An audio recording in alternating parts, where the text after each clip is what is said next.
ॐ अज्ञानतिमिरान्धस्य ज्ञानाञ्जनशलाकया चक्षुरुन्मीलितं येन तस्मै श्रीगुरवे नमः।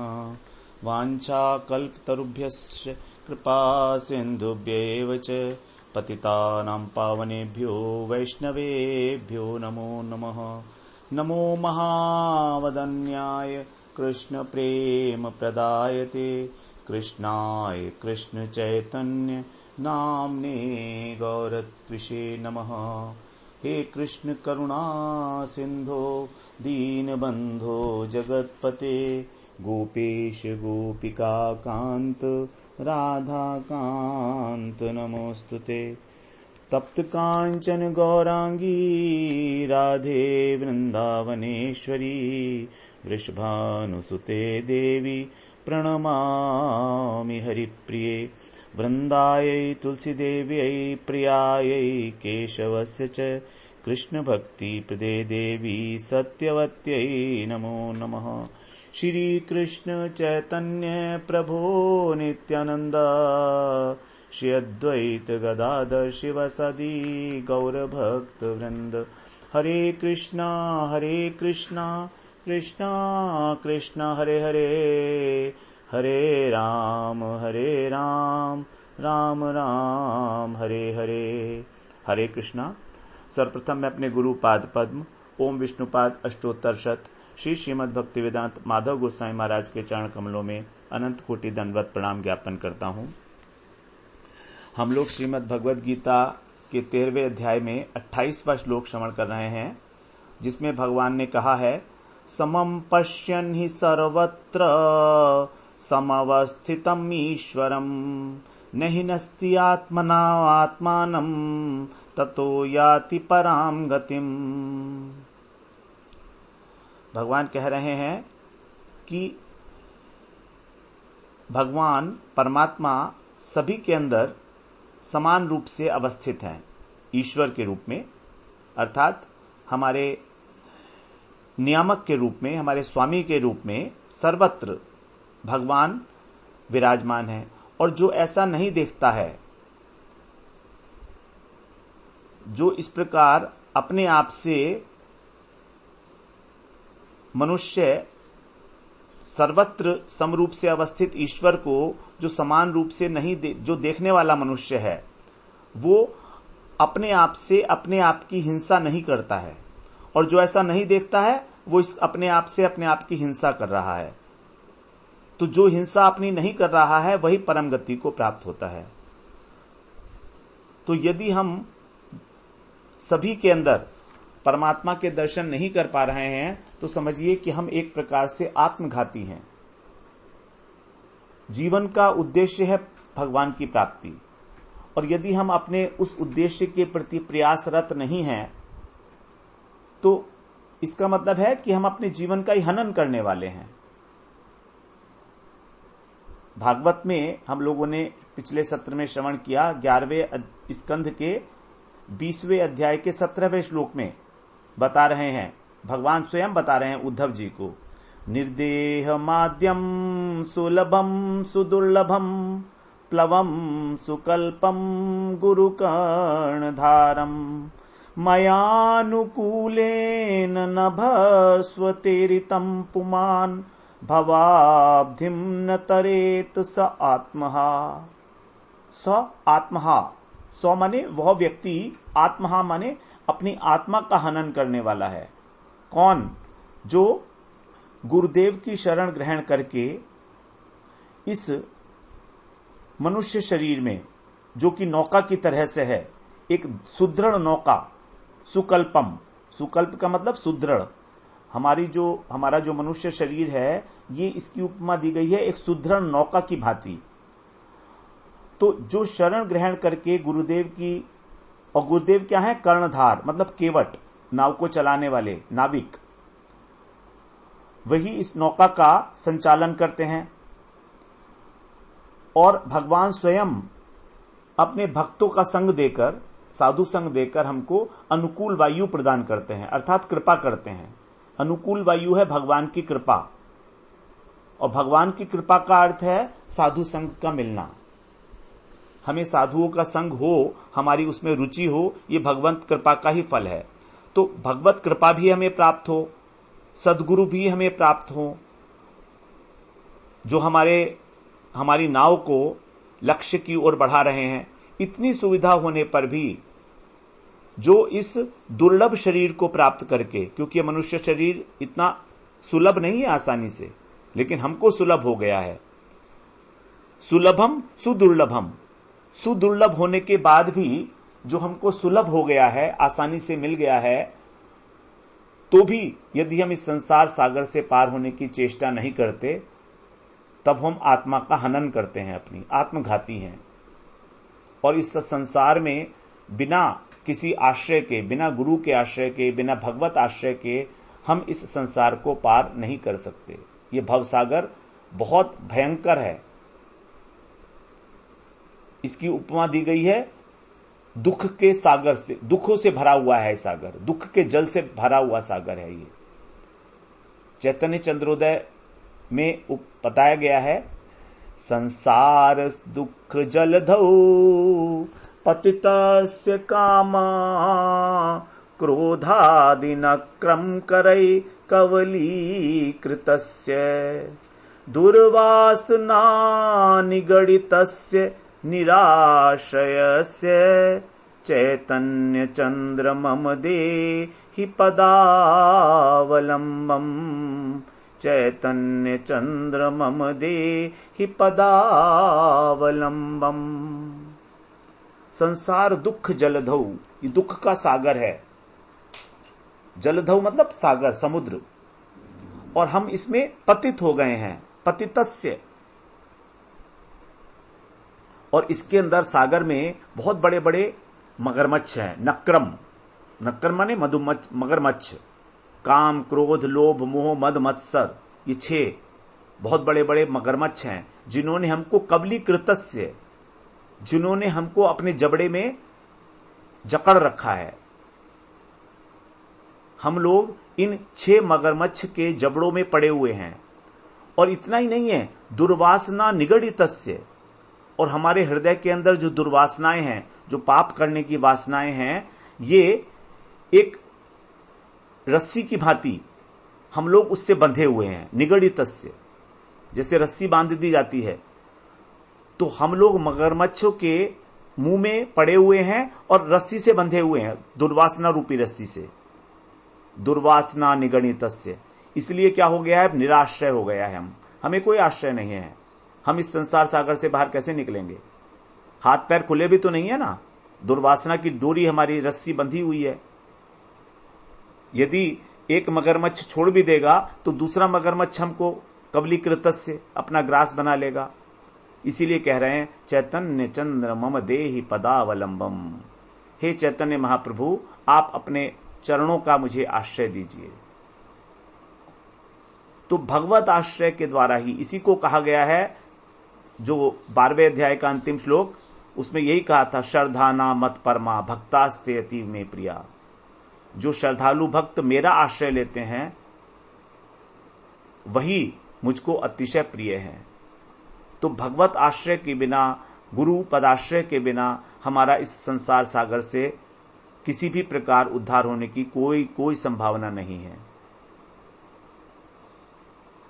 और अगर हम ये सब कुछ प्राप्त करके भी अपनी आत्मा के उद्धार के लिए प्रयत्न नहीं करते, तो ये तो आत्महत्या के ही समान है। तो यहां पर भगवान कह रहे हैं कि हमें वास्तव में क्या करना क्या है। प्रत्येक प्राणी के हृदय के प्रत्येक प्राणी में हमें भगवत दर्शन करना है। अब दर्शन कैसे करें? दर्शन कैसे करें? तो इसके लिए एक जो शास्त्रों में हमारे संतों के द्वारा, महापुरुषों के द्वारा जो विधि बताई गई है, हम उसको एक बार श्रवण करते हैं। शायद उसमें से हमारे को कुछ समझ में आए, बात ठीक लगे। बड़े काम की बात है। ये लगता तो बहुत कठिन है कि कैसे हम परमात्मा के दर्शन करेंगे सबके अंदर, लेकिन भगवान कह रहे हैं, बार बार कह रहे हैं, वासुदेव सर्वमिति स महात्मा सुदुर्लभ। सारे जगत को वासुदेवमय देखना, सिया राममय सब जग जानी, तुलसीदास जी ने कहा। सिया राम मैं सब जग जानी, करहु प्रणाम जोरी जुग पानी।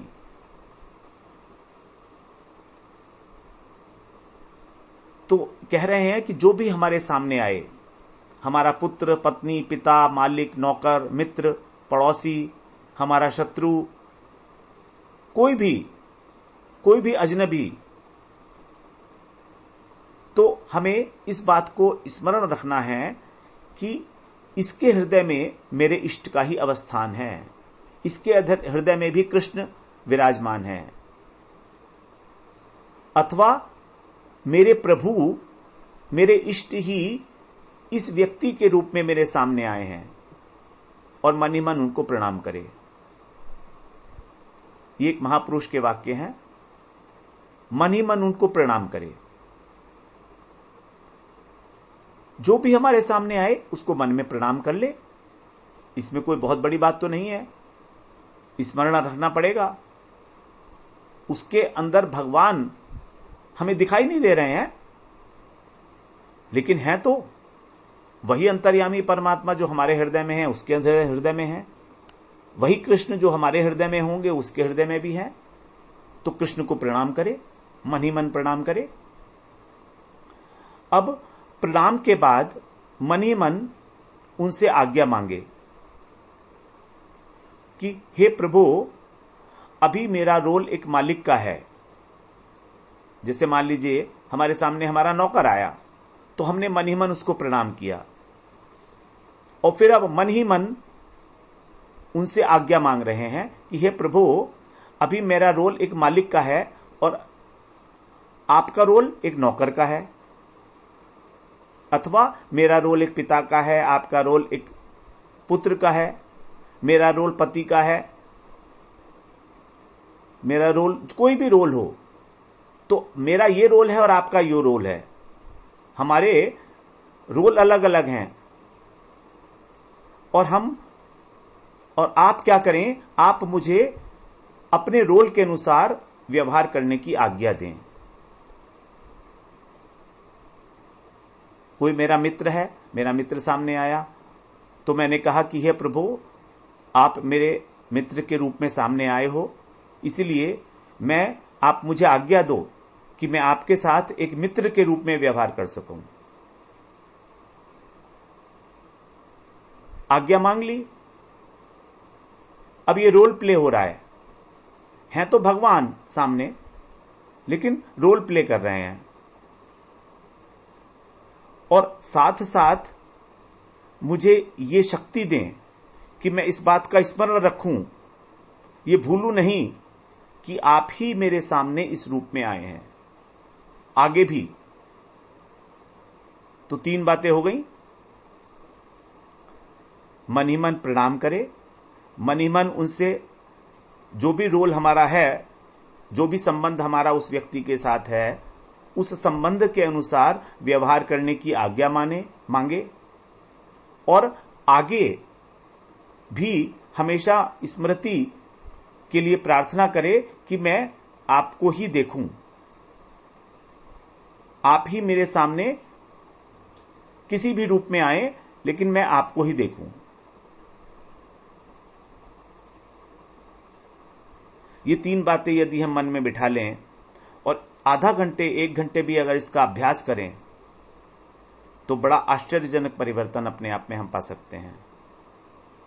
कम से कम उतनी देर तक तो हमें भगवान के दर्शन हो रहे हैं ना, जितनी देर तक हमें ये स्मरण है कि इसके अंदर भी वही कृष्ण है जो मेरे अंदर है।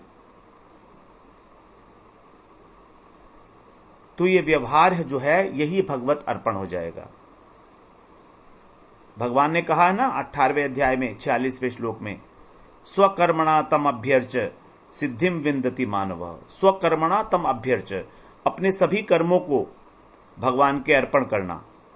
सिद्धिम विंदति मानव, मानव को सिद्धि मिल जाती है। इस प्रकार जब हम अपने व्यवहार को भी भगवान के अर्पण कर देते हैं, यही है व्यवहार को भगवान के अर्पण करना। और व्यक्तियों के साथ हम जो व्यवहार कर रहे हैं, तो अब हम जो व्यवहार कर रहे हैं वो बिल्कुल वैसा ही कर रहे हैं जैसे हमें करना चाहिए। यदि हम मालिक हैं तो नौकर के साथ हम व्यवहार कर रहे हैं, तो नौकर का व्यवहार कर रहे हैं, लेकिन हमने आज्ञा मांग ली पहले ही।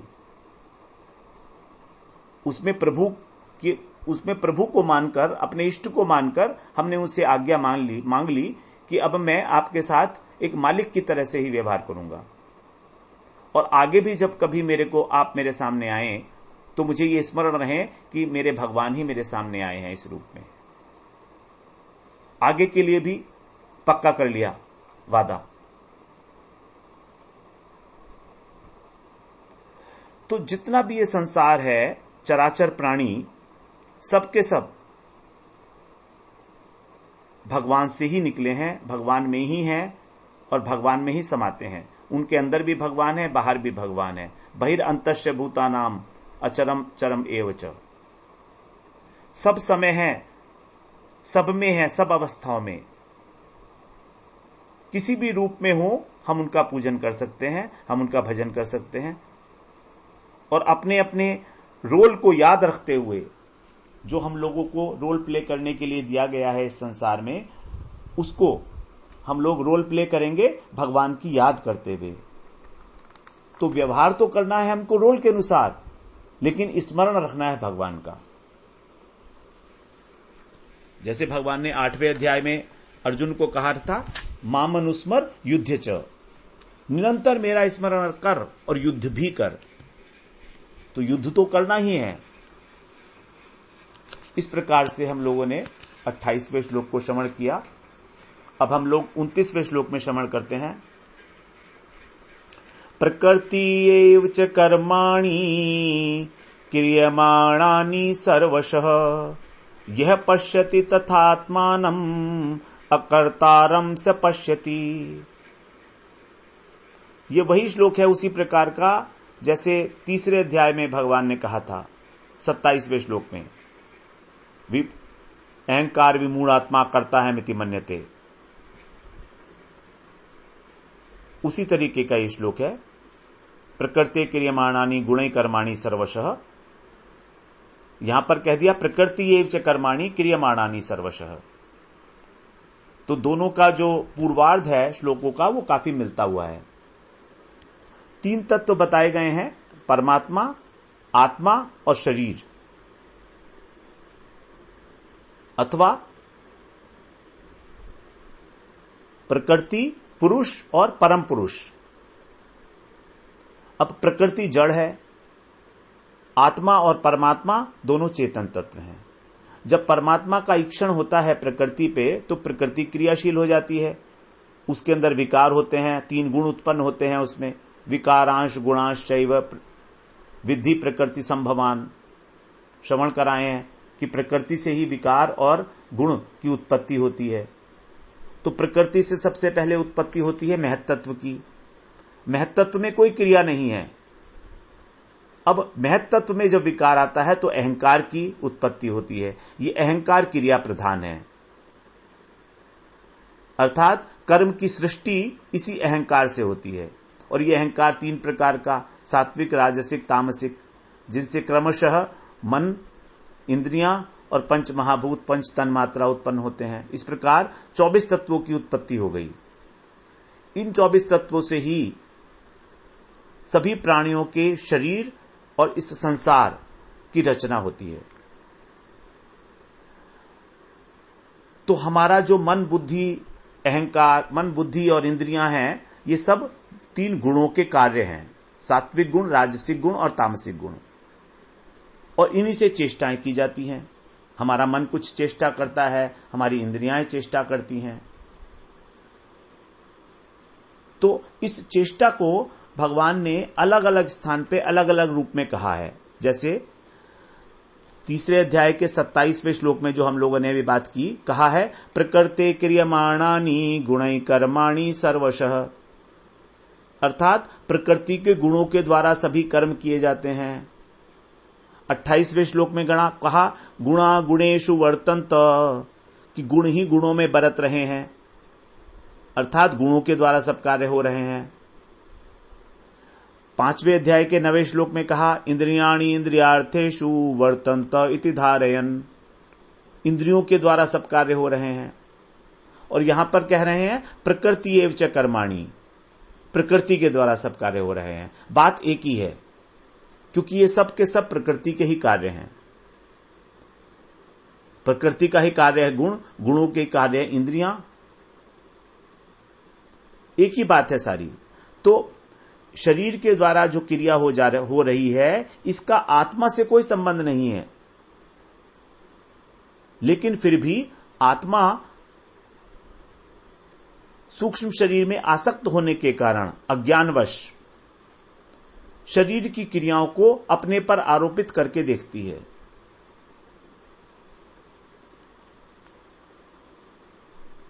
क्रिया तो शरीर के ऊपर हो रही है, लेकिन आत्मा सोचती है, आत्मा का ये विचार है कि ये मेरे ऊपर हो रहा है, मैं कर रही हूं। आत्मा नहीं कर रही है, जबकि आसक्ति के कारण।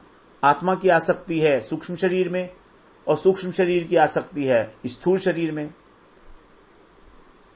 तो आत्मा को मान लीजिए जैसे 3 फ्रेंड्स हैं, ए, बी और सी। अब ए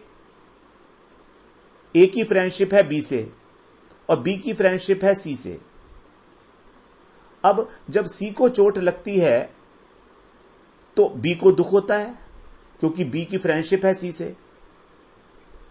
तो चोट तो लगी सी को, लेकिन बी को दुख हो रहा है आसक्ति के कारण।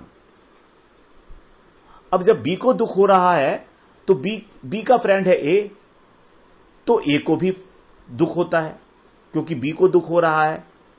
तो ए का और सी का आपस में कोई संबंध नहीं है। यहां पर ए है आत्मा, बी है सूक्ष्म शरीर और सी है स्थूल शरीर। तो स्थूल शरीर पर जब चोट लगती है तो मन पर प्रभाव पड़ता है, मन दुखी होता है, और मन के दुखी होने से आत्मा दुखी होती है, क्योंकि मन की और आत्मा की सन्निकटता है, आपस में आसक्ति है। इसीलिए शरीर के द्वारा जो भी क्रिया हो रही है वो हमें लगता है कि आत्मा के द्वारा हो रही है। हम कहते हैं ना, मैं बहुत दुखी हूं, जबकि दुखी तो हमारा मन है, हम तो है ना दुखी हैं, आत्मा थोड़ी दुखी होती है। तो हमारे द्वारा जो भी चेष्टाएं हैं, चाहे वो वॉल्यूंटरी हो या इनवॉल्यूंटरी, चाहे स्वाभाविक हो अथवा प्रयत्न पूर्वक हो। जैसे स्वाभाविक क्रिया है हमारा श्वास लेना, हमारे शरीर के अंदर रक्त का प्रवाह हो रहा है, स्वाभाविक रूप से हो रहा है, हम नहीं कर रहे हैं तो भी हो रहा है। तो जितनी भी चेष्टाएं हैं उन सब का आत्मा से कोई संबंध नहीं है। तो यहां इस श्लोक में कहा, प्रकृति एव च कर्माणि क्रियमाणानि सर्वशः। संपूर्ण चेष्टाओं को सब प्रकार से प्रकृति के द्वारा, प्रकृति एव प्रकृति के द्वारा ही क्रियमाणानि किया जाता हुआ, वर्तमान काल में किया जाता हुआ जो देखता है, यह पश्यति, जो सभी क्रियाओं को, सभी चेष्टाओं को, सब प्रकार की समष्टिगत और व्यष्टिगत, सर्वशः आ गया ना, कर्माणि भी बहुवचन है, सर्वशः भी बहुवचन है। तो समष्टिगत और व्यष्टिगत जितनी भी क्रियाएं हैं उन सबको जो व्यक्ति प्रकृति के द्वारा ही किया जाने वाला देखता है, वही वास्तव में आत्मा को अकर्ता देखता है और वही यथार्थ देखता है। स पश्यति, उसी का देखना वास्तव में यथार्थ है। तो सारी क्रियाएं प्रकृति के द्वारा हो रही हैं और आत्मा अकर्ता है, इस बात को हमें समझना है।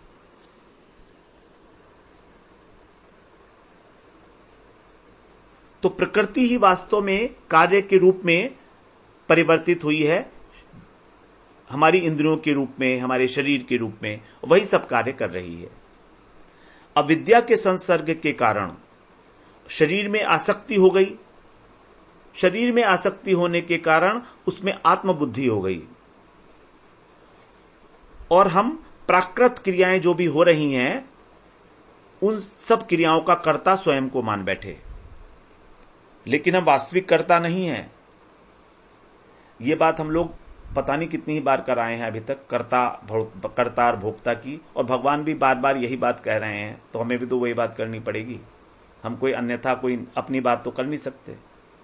भगवान की इच्छा है कि हम इस बात को समझ लें कि हम कर्ता नहीं है। भाई छोटी सी बात है, समझ लो।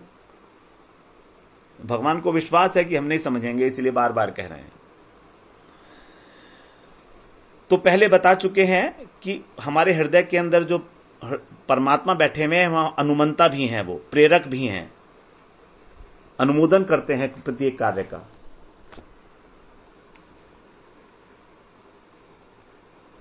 और भगवान अपना उदाहरण देते हुए अर्जुन से कहते हैं कि भाई देखो अर्जुन, मैं भी अकर्ता हूं, जबकि मैंने सारी सृष्टि की रचना की है, अपनी प्रकृति के द्वारा करवाई है, तो भी मैं अपने को अकर्ता मानता हूं। तुम मुझको कर्ता मत मानना।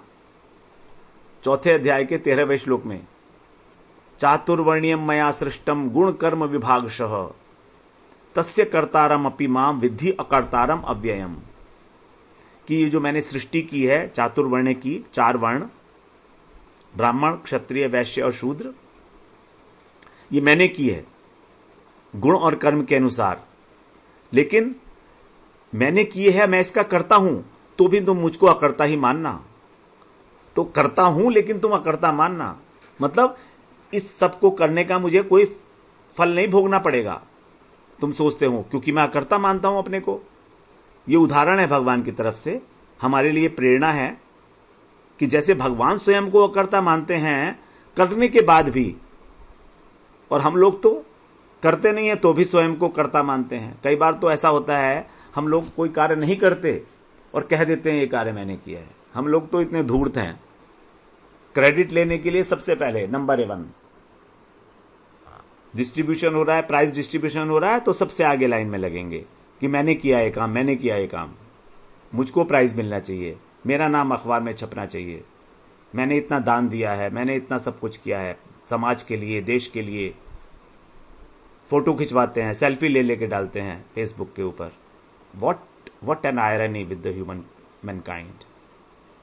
कितनी बड़ी विडंबना है हमारे साथ, ये सोचकर देखिए कहां जा रहे हैं हम और क्यों जा रहे हैं, क्या मिलने वाला है इससे सेल्फी लेकर फेसबुक पर डालने से। What we are going to achieve ultimately. ठीक है, साधारण लोग ऐसा करते हैं, लेकिन जो भजन करते हैं वो भी ऐसा करने लगे हैं, देखा देखी। बड़े हास्यास्पद स्थिति है ये। लक्ष्य कुछ और है, एक्शंस कहीं कुछ और दिखा रहे हैं। हमारे विचार के अंदर और हमारे एक्शंस के अंदर विरोधाभास देखा जा रहा है। कैसे होगी भगवत प्राप्ति? तो भी हतोत्साहित होने की कोई आवश्यकता नहीं है, केवल अपने कर्तापन के अभिमान को छोड़ दीजिए, काम हो जाएगा।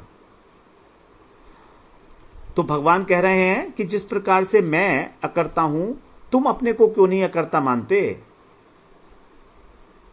क्या जरूरत है तुमको कर्ता कर्ता मानने की? मैंने किया, मैंने किया, मैंने किया, सब जगह गाते फिरते हो। तो इस श्लोक में भगवान ने हमको यही प्रेरणा दी है बार बार कि हम स्वयं को अकर्ता माने, क्योंकि हम आत्मा हैं, हम शरीर नहीं हैं। शरीर प्रकृति के द्वारा प्रदत्त है और प्रकृति ही शरीर के माध्यम से कार्य कर रही है, बस केवल इतना। और शरीर के द्वारा किया गया कार्य भी जड़ है, क्योंकि प्रकृति जड़ है, दोनों जड़ हैं।